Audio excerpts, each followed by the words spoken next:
As she hits the road on a new nationwide tour, no one is more surprised than Kim Wilde that fans in their thousands are queuing up to buy tickets to see her, 40 years after her heyday. In the 1980s she was the most charted female solo act of the decade. Boys lusted after her, girls wanted to look like her, and her career-defining anthem Kids in America sold more than 500,000 copies in the UK alone.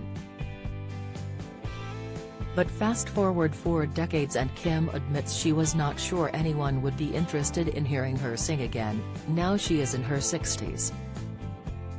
"I didn't really believe that there would still be an audience for me as a married mum of 2 kids," she says frankly. "I thought all the romance of Kim Wilde was being single and 21. That is a different Kim Wilde to the one that they are being presented with. But the audiences love it, which is a beautiful surprise. I think my audience have grown up with me, so there's a sense we're all in it together. There's a joyfulness about that. I'm loving singing my hits. I like the way it brings my audience so much happiness, and I love how generous they are to me. They know I'm 61, nobody is pretending anything, they get me warts and all. But it has not always been this way." At the height of her fame and having chalked up 17 top 40 hits, Kim quit the music business to live in obscurity with her husband and 2 young children. And she reveals her signature song was partly to blame. "I felt I had to step away from Kids in America," she says. "I'd had enough of singing it, which is one of the reasons why I gave up. I fell out of love with it. I'd been defined by that song from the age of 20 to 36, and there was a part of that which is quite confining, so I needed to stop." 16 years was a long time to go through the turbulence of being a pop star. "It was exhausting, so when I met my husband and we wanted to have a family, it seemed like a really good time to take a step out and say, thanks everybody, it's been fantastic, but I'm off now." Kim met actor Hal Fowler when they appeared in the rock opera Tommy in 1996. Within 6 months they had married, and 2 years later she gave birth to Harry, followed by daughter Rose in 2000. After being one of the most recognized women in the country, Kim relished her anonymity. She recalls, "I changed my name to my husband's, and it was great. I could go under the radar with my married name. Once I scraped my hair back and put on dog walking clothes, a lot of people didn't recognize me. I loved being anonymous." Instead, Kim discovered a passion for horticulture when she set about creating a garden for her children. She enrolled on a course at a horticultural college, and when TV stations got wind, she landed a gardening show. "Gardening evolved because I wanted to make a garden for the kids," she says. "The whole thing spiraled and I ended up at Chelsea Flower Show with a gold medal. A whole new chapter unfolded." Kim was tempted back to performing by the 80s revival circuit, and her greatest hits tour celebrates classics including Checkered Love, You Came, and of course Kids in America.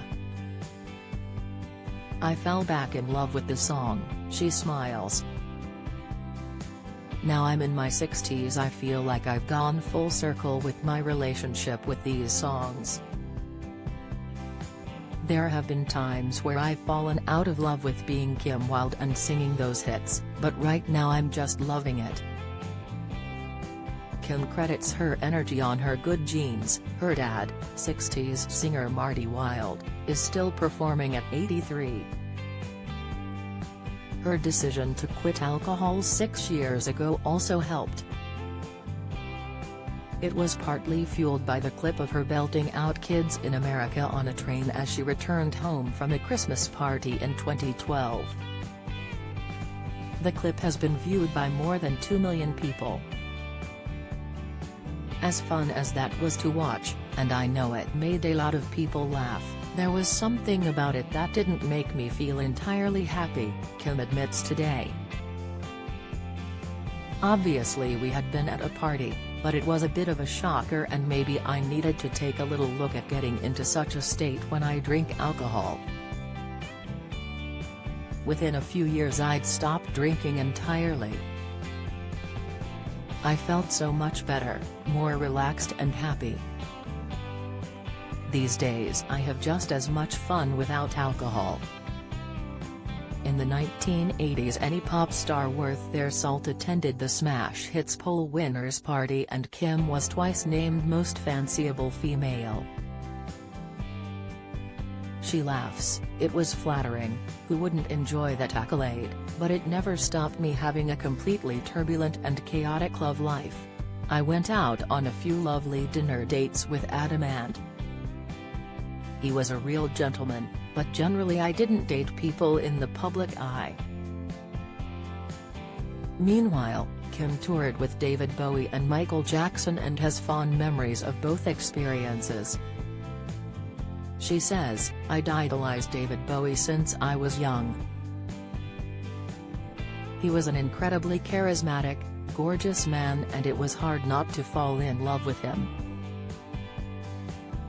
He was with Iman at the time, but he was very friendly and I'd get the occasional good luck before a show. At the end of the tour I didn't know what to get the man who had everything.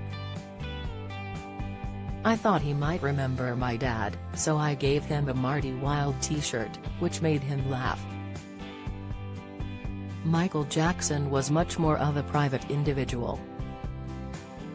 "I met him briefly for a picture. But he was very polite and I was allowed to watch him from the side of the stage, which was incredible." Despite her amazing career, Kim confesses that her feet are kept on the ground by her children, musician Harry, 24, and student Rose, 22, who still have not confirmed whether they'll be in the audience for any of her shows. "They'll definitely be on the guest list, whether they turn up or not is another thing entirely," she laughs. "They love some of the music I've done, but they're not so keen on other bits and some of it they really don't like. I don't know which bits, it's not a conversation I want to have with them." Kim Wilde Greatest Hits Tour is on now. Tickets, www.kimwilde.com. Do you have a story to sell? Get in touch with us at webcelebs@mirror.co.uk or call us direct 0207 29 33 033.